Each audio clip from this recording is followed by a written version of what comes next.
हम अर्थव्यवस्था के ग्राफिक्स दिखा रहे हैं क्योंकि ये भी एक बहुत बड़ी चिंता होनी चाहिए। संबित जी देखिए, कोरोना काल में जिस तरह से हिंदुस्तान के जीडीपी में हमने गिरावट देखी है, हम आपको कंपैरिजन में तमाम देशों को दिखा रहे हैं। चीन को एक तरफ देखिए, लेकिन सवाल यह है कि भारत का जो इस वक्त परेशानी का सबसे बड़ा कारण है वो ये परिस्थिति है सर। देखिए, जिसमें 23.9 की गिरावट है। England, France, Italy, Canada, Germany, Japan, America, सबका हम स्तर दिखा रहे हैं इसी गिरावट में जो जीडीपी में देखी गई है। लेकिन हमारी गिरावट, हमारा जो घटा है जीडीपी, वो सबसे ज्यादा है और ये एक बहुत बड़ी चिंता का सबब है भारत की नजर में। अब आप एक बार सुप्रिया जी बोल लें इन तमाम मुद्दों पर, क्योंकि उन्होंने कविता से तमाम मुद्दों को छू दिया था, तो मैंने ये दिखा दिया, फिर चर्चा आगे लिए चलेगी। सुप्रिया जी। मैं आर्थिक स्थिति पे बोलूं? हाँ बोलिए। अर्थव्यवस्था की जहां तक बात है, 24%, 23.9 को मोटा मोटा 24% मान लीजिए, ये गिरी नहीं है, ये संकुचित हुई है। तो पिछले एक साल में जून से लेकर अभी तक जीडीपी का 1/4 हिस्सा नष्ट हो चुका है। और मैं आपको बताऊंगी कि ये ज्यादा क्यों हुआ है अंजना जी। ये ज्यादा इसलिए हुआ है क्योंकि बाकी देशों में कोविड या कोरोना की महामारी से पहले अर्थव्यवस्था सुचारू रूप से चल रही थी। हमारे यहां ऐसी स्थिति नहीं थी और इस सच से भाजपा भाग नहीं पाएगी। 7 तिमाही जो कोविड के पहले थी, 7 क्वार्टर से लगातार हमारी अर्थव्यवस्था गिर रही थी। पिछले 4 सालों में, वित्तीय वर्ष 17, 18, 19 और 20 में हमारी अर्थव्यवस्था गिरते गिरते 17 से 20 तक आधे पर आ गई। तो नोटबंदी, त्रुटिपूर्ण जीएसटी, आनन फानन में लिए गए डिसीजंस और फिर कोरोना ने उसमें बिल्कुल आग में घी डालने का काम किया। सरकार कोरोना के पीछे बिल्कुल नहीं छुप सकती है क्योंकि ये इनकी अकर्मण्यता, इनके जिसको इनएक्सपीरियंस कहते हैं, उसका नतीजा है इस अर्थव्यवस्था का गिरना।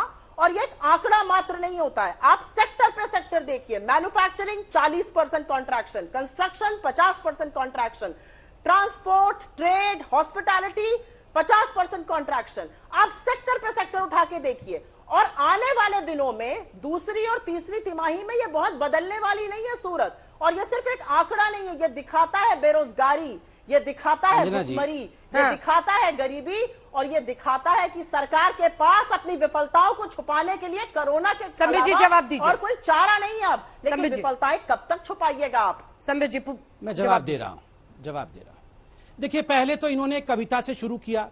बड़ी कमाल की बात है, जब मैं चीन पे कविता सुनाता हूं तो वो निम्न स्तर की बहस हो जाती है, और जब ये कविता सुनाती हैं तो इनको पद्म विभूषण मिलना चाहिए। मैं तो रिकमेंड करता हूं इस शो के बाद तुरंत पद्म विभूषण दिया जाए इनका।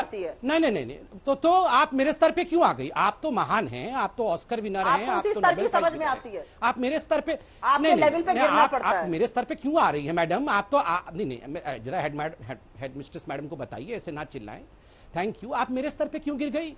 इतने निम्न स्तर का मैं बहस कर रहा था कि मैंने चीन पे कविता सुना दी, और आप आंसर दीजिए ना, अर्थव्यवस्था पर आंसर दीजिए। उसी स्तर पे नहीं, कोई आंसर नहीं। अरे सब आंसर दे रहे हैं, शांति से चिल्लाना बंद करिए। पहले मैं इतनी देर से सुन रहा था ना आपकी बात, अब सुनिए। फिर वही जोकर एक ही है पूरे हिंदुस्तान में, याद रखिए। उसका नाम क्या है पता है आपको? जोकर एक ही है। इसलिए फालतू बातें करना बंद करिए और अपने स्तर को ठीक रखिए मैडम। नहीं मैडम, अपने स्तर को ठीक रखिए, ये स्तरहीन बहस करना बंद करिए। एक तो चाइना के ऊपर कोई जवाब नहीं मिला, और पहले मैं डिमांड करता हूं आज तक के ऊपर, ये कांग्रेस पार्टी के प्रवक्ताओं ने, कांग्रेस पार्टी के, ये क्या हो रहा है? ये कहां से पकड़ के लाते हैं अंजना जी, जिनको बोलने की तमीज नहीं होती है? ये आप सिखाइएगा, कहां से लाते हैं? प्लीज बिल्कुल मैं सिखाऊंगा, और कौन सिखाएगा? आप लोग हम सिखाएंगे। प्लीज बचिए आप लोग, ठीक है? जिनको तमीज नहीं होती है बीच में बोलते हैं। संबित जी आप है बिल्कुल। फिर मैं बोलूंगा तो बोलेंगे मार दिया। नहीं, प्लीज बी क्वाइट मैडम, नहीं तो मैं बोलूंगा तो बोलेंगे कि मार दिया मैंने। आप शांति से सुन लीजिए, क्योंकि आपके समय में एक शब्द भी नहीं बोल रहा था, फिर मैं बीच में बोलूंगा तो आप बोलेंगे कि हमने मार दिया आपको जान से। एक दिवंगत व्यक्ति के नहीं, आप ही लोगों ने शुरू किया है ये राजनीति, इसलिए please be quiet and behave yourself. Learn to behave, learn to behave, first learn to behave, first learn to behave. Please be well behaved and educated. इस प्रकार से अनएजुकेटेड तरीके से बिहेव करना बंद करिए। ठीक है, वापस टॉपिक पे, अनकूथ मैनर, अनपढ़ की तरह बिहेव करना बंद करिए। पहले अनपढ़ की तरह बिहेव करना बंद करिए। टॉपिक पे वापस वो जवाब दे रहे हैं, जवाब दे रहे हैं। संबित जी जवाब दीजिए, तमीज में रहो। संबित जी जवाब दीजिए, इनको एलएसी के बाहर भेजो पहले, प्लीज। ये चाइनीज कहां से एलएसी के अंदर घुस गया? आप लोग दोनों सब हिंदुस्तानी है, दम है। बिल्कुल आप और चुप, एलएसी के चुप। इस पर आएंगी ना, तो राष्ट्रीय धक्का खा के प्रवक्ता है जाएंगी आप लोग LSE अपनी के अपनी ऊपर। पार्टी के, इसको थोड़ा सुन थोड़ा लीजिए। अपनी पार्टी की गरिमा का ध्यान रखिए प्लीज। नमस्कार, मैं हूं अंजना ओम कश्यप। हमें उम्मीद है ये वीडियो आपको पसंद आया होगा। लेटेस्ट खबरों के लिए यूं ही देखते रहिए आज तक, और इस वीडियो के पसंद आने पर लाइक, शेयर एंड सब्सक्राइब करना ना भूलें।